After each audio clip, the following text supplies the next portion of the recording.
আজকে দুপুরে আমাদের বাড়িতে হলো বিরিয়ানি। আর সকাল থেকে সন্ধ্যে পর্যন্ত দিনটা কিভাবে কাটালাম, কি কি খেলাম, সবকিছু শেয়ার করবো তোমাদের সাথে। চলো বেশি না বকে শুরু করা যাক।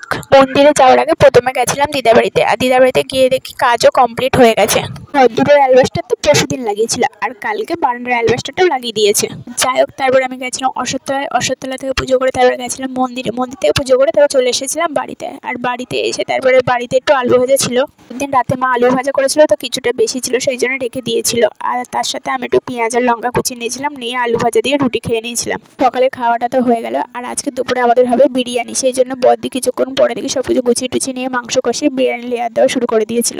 তারপর আমি ঘরে চলে এসেছিলাম টিভি দেখার জন্য। ঠাম্মা দেখি চাল কুমড়োর পাতার বড়া করেছিল, তো সেই জন্য দিয়েছিল আমাদেরকে খেয়ে দেখার জন্য। তো আমরা সবাই মিলে খেয়েছিলাম, ভালোই লাগছিল খেতে। তো তারপরে দেখি বাবা কলা পাতা কেটে নিয়েছে, দুপুরবেলা খাওয়া হবে তাই কলা পাতায়। আর কলা পাতা খেতে আমার তো খুবই ভালো লাগে। তারপর দেখি মায়ের রান্নাও হয়ে যায়। প্রথমে তো মা মাংস তরকারি রান্না করেছিল, তারপরে শেষে বিরিয়ানি হয়েছিল, আর তারপরে মেজ দিয়ে আবার স্যালাডও কেটেছিল। দুপুরে রান্না হয়ে গেলে দেখি জামাইবাবু এসে গেছিলো তারপরে। আর আজকে তো আবার রকি আর বদি দুজনে বাড়ি যাবে। তো বিরিয়ানি টিরিয়ানি সব কিছুই করা হয়ে গেলে প্রথমে বাবা আর জামাইবাবু খেয়েছিল, তারপরে আমি, মেজদি, বদ্দি আর মা খেয়েছিলাম। আর রকি তো অল্প, তার আগে 2-4টে ভাত খেয়ে শুয়ে পড়েছিল। আর রকি যখন খেয়েছিল তখন বিরিয়ানি হয়নি, ও সাদা ভাত খেয়েছিল।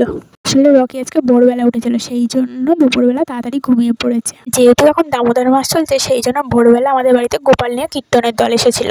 কিন্তু ভোরবেলা উঠেছিলাম, ভোর আর কোথায়, তখন সকাল হয়ে গেছিলো। কিন্তু আমি উঠেছিলাম, উঠে নমস্কার টমস্কার করে গিয়ে আমি আবার শুয়ে পড়েছিলাম, তারপরে আবার ঘুমিয়ে পড়েছিলাম। কিন্তু রকি আর ঘুমায়নি, সেই জন্য আজকে দুপুরে তাড়াতাড়ি ঘুমিয়ে পড়েছে। যাই হোক, দুপুরবেলা খাওয়া দাওয়া হয়ে গেলে তারপরে আমি থামস আপ খেতে বসে পড়েছিলাম। আর যাই থামস আপ আর রসগোল্লা এনেছিল। রসগোল্লাটা আমি আগেই খেয়ে নিয়েছি, কেন রসগোল্লাটা গরম ছিল, সেই জন্য। থামস আপটা তো দেখে মনে হচ্ছে দুধ ছাড়া যেন চা খাচ্ছি। তো যাই হোক, আজকে দুপুরবেলা খাওয়া দাওয়া করে উঠতে অনেকটা লেট হয়ে গেছিলো। তারপরে আমি আর মেজে দুজনে মিলে আমাদের পাড়ার যেটা খারাপ কলতলা আছে ওখানে গিয়ে বসেছিলাম।